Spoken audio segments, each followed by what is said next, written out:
Thanks for joining me today. The Peugeot J9 coffee and restoration project is well underway. In this episode, this is episode 6. If you've not seen the other episodes, you've got to go back and just work your way through, as you'll miss loads of bits and pieces. Today, we are going to be doing the dent on the front of the van. We're going to finish that off. We've got the AP Racing tanks to put in on the brake and the clutch reservoir there. We're going to plate the driver's floor. We're going to cut a nice plate out and resin that in there, make that nice and smooth and lovely and strong. So let's get stuck straight in and get this van sorted. Where we left off with the sanding and the filling of this dent on the front. Like I said in the previous episode, it's a double box section behind, so you can't get in behind it to pull it out, so we had to put some filler on there. So we're just going to work this through with the Milwaukee orbital sander there. We'll keep sanding, keep filling and get the shape right. So you can see now the treatment has turned all the rust a kind of black colour.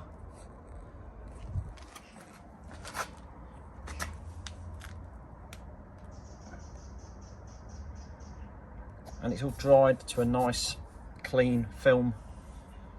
Same inside the door here. This whole floor section now has all gone nice and black. Now you can see we've got a small amount here, it's actually corroded from the inside. So this is where the work boots have come in with mud and stuff, got under the carpet, and it's worn the paint down, and then the water's rotted the floor from the inside. So it's only gone through in a couple of places. It's gone through there, it's gone through here. These are holes originally drilled for the floor mats. Two ways of doing this. I could cut this section out and weld it, but the integrity of this is still really good.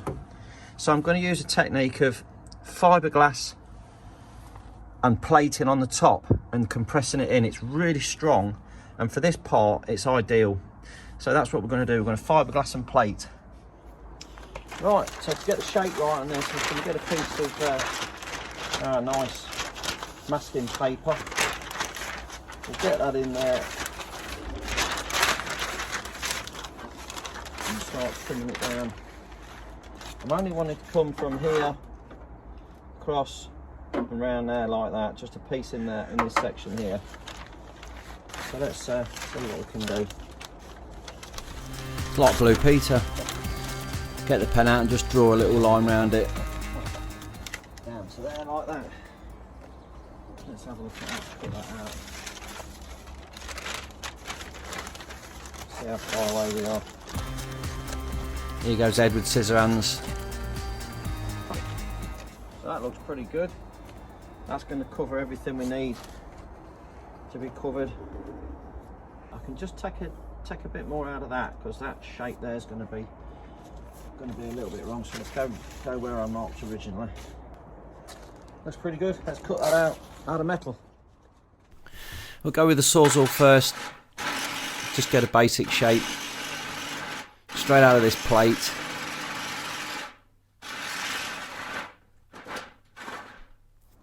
No points if you can guess where I got this bit of metal from. Check episode 1.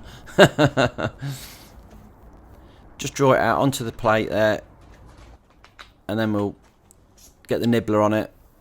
Gives a nice finish this, so we'll soon have this chopped out. This is a pneumatic nibbler, straight into the airline. Does get a bit stuck sometimes. Gives a nice clean cut though.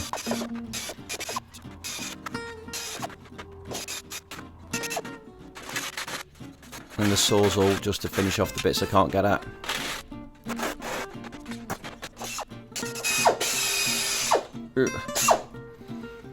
Looking good. Right, I'm going to try it for size.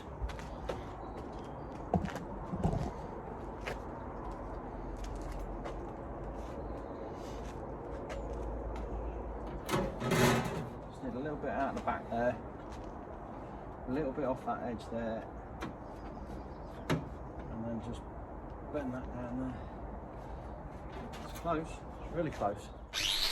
I just get the wire brush on there on the angle grinder, just give it once over, give it a real good clean up so that it sticks really well.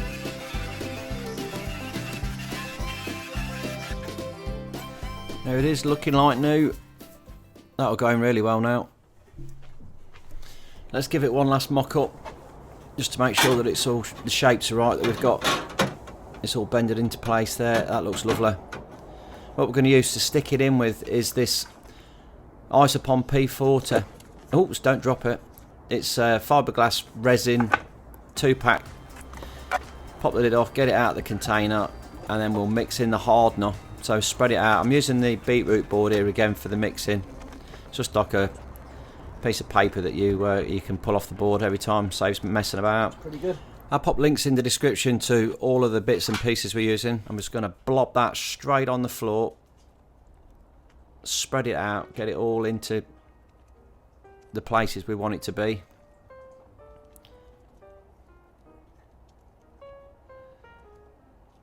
It's quite sticky stuff, really stick it, really gloop it, but once it goes off it sets like rock, so it'll be great. Like I said, it's going to be just a thin sandwich. We'll get the piece of plate, just make sure that, need to just spread it a little bit more. Now obviously this is going off as we're messing about with it. Got quite a bit of hardener in there, so it shouldn't take long for it to set, so I can't faff about too far. There we go, plate's on, and then we're going to really squidge that in, wiggling it about. Just wiggle it down, wiggle it down, wiggle it down, and get it right close to the almost metal to metal, just with a very, very fine sandwich of this fiberglass between it. It'll all ooze out the sides, and then we can just manipulate that back in again. We'll fold that back over.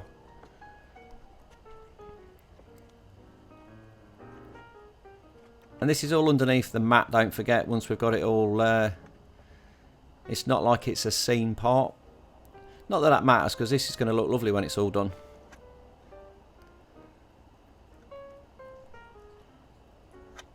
And it is literally just to cover up that wear that's on the floor. And those couple of light little bits where it's gone through. And the only place they go through to is into the footwell section. You can just see below it. There's a couple of small sections there, and this is covering all of that up nicely, so smooth it all out, get it all smoothed in, get it looking nice.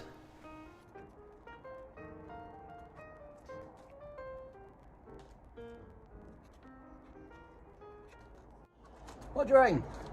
That's gone in really, really nicely. That's going to set, it's going to have that sandwich of fiberglass in between the two metals. It's going to be super strong, really strong, stronger than a weld. On a piece like this, which has got so many intricate sort of bends and cranks and things in it, so yeah, it's going to be a really, really good fix. That once it's painted over, it'll look absolutely super, solid, beautiful. And I'll just pull these beautiful Milwaukee grips in and just sandwich that in the centre there, just to make sure that we've got no air pockets in there. That'll just pull that down really nice and tight, and let that go off, let it go really hard. Back to the grill. Right, where do we start? I don't know. So much of it.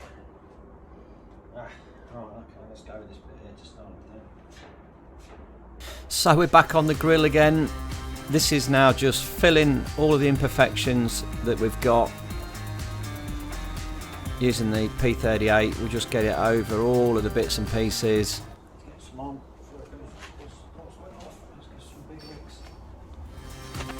Got to get it on there before it goes off. I'm just pretty much covering a screed over the whole lot, and then I'm going to sand it all back. I like making work for myself and try and get it as smooth as possible, ready for some primer. It's fatal, a bit of filler left over. Send him on his travels, look. He slaps it on any old bit. So now it's back to the sanding. Again, more sanding. Let's get going. We're just going to keep on sanding this back and hopefully get it all nice and smooth. And then if necessary, we'll put more filler on and sand it again. But that grill's nice and stiff since we welded it in the last episode. So that's about sorted. Let's get back to these brake reservoirs. Right, let's have another look in here. Let's see if we can get this or how we're actually going to do it. I'm wondering if I could get it to go higher. So the brake one, which has got the longer tube on it, I can mount it through that hole there, and then the other one, if it will sit below it, I wonder. So these new tanks, they come with little mounting brackets, and I'm hoping to get those pipes through that original bracket and then mount them to the side of the bodywork there. A bit like that. Could it possibly work? I don't know. Let's get that one on there.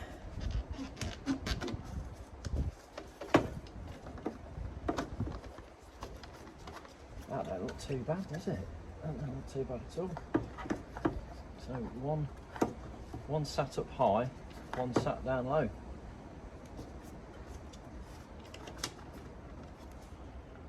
Yeah, liking that. So that sits behind there, and then that goes onto the side of the body. Something along those lines. Get that one there. So the hole that was originally there didn't line up, so I'm going to have to pop a couple of new ones in. We'll start off with this one. There's nothing behind it, so there's one. I've got no worries there. Always need to check though. I've done that before now. Shove the drill through and gone straight through a pipe. Oh, that bit well.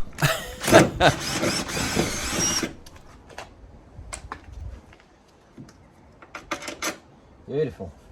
We'll just get rid of the burrs. Just pop a little bit of rust treatment on that.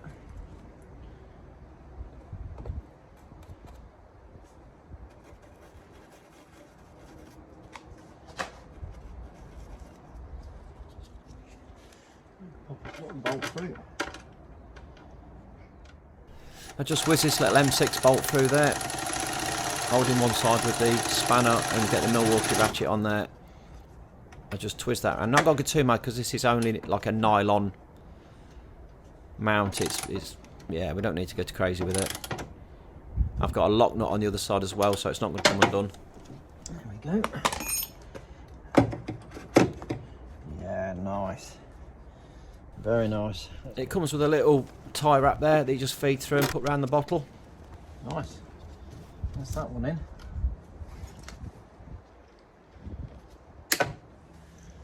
I'll have the wire off of there. Get rid of this horrible joiner block. This is the wire to the brake fluid level sensor on top of the bottle. It's just a simple circuit. Got a new piece of wire. So we'll strip the end off of that.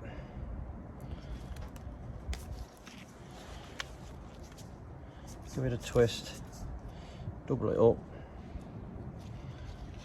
Pop it in the new terminal.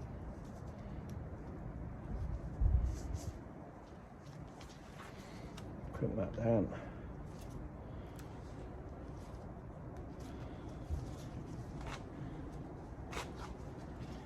And pop that on there. Like that. And then that wire is going to come down. I quite like the idea of getting it through there as well. Yeah. And then we can attach these two. We'll do it down here.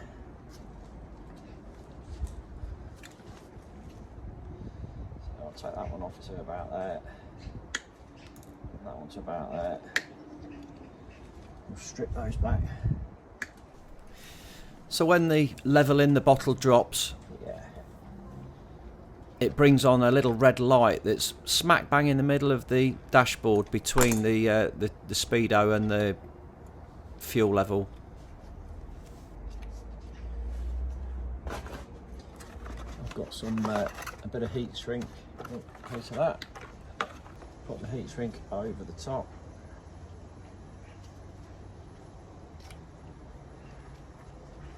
Twist these up together.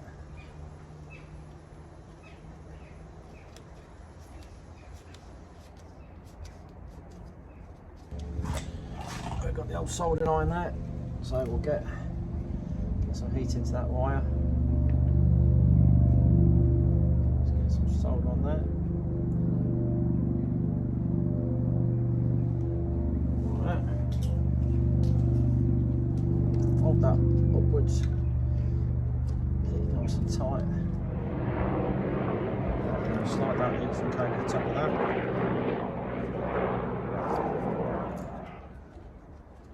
Make sure that's right. I'm going to get the soldering iron again and just shrink that up now.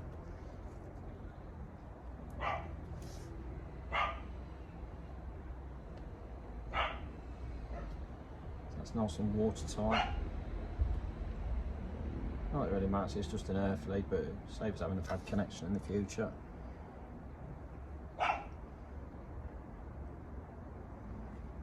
There we go. Lovely. We could pop a hole through for this second tank, the clutch tank. I'll just get that through again. There's a little drill and then we'll get a big one through.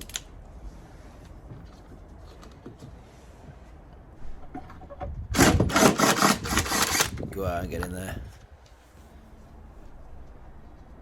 And then a little bracket through. Get that mounted up. There we go. And then cable tie through again. I can always cut these cable ties off if I need to move the bottles out for paint and stuff. I've got plenty of them. Bingo. Nice. Oh, really pleased with that. They've gone in a treat. Really nice and snug. And when we finally get round to finishing off the paint, we can paint the inside of that and make it all look nice and pretty. I've got to put a false panel over the front of it as well. Job for another day though. I'm happy with that now. We've got fluid in both the brake and the clutch cylinders, and yeah, we can faff about to his heart's content now. At the end of another day, I've filled again and again on the grill. Done some more work around the back. Just a few more little dinks, a little bit around the side of the door, dent in the bottom of the door we've taken out. A few little spots around the front. Almost got this corner finished now. It's looking pretty good now. I'm pretty pleased with that. Dents in the doors.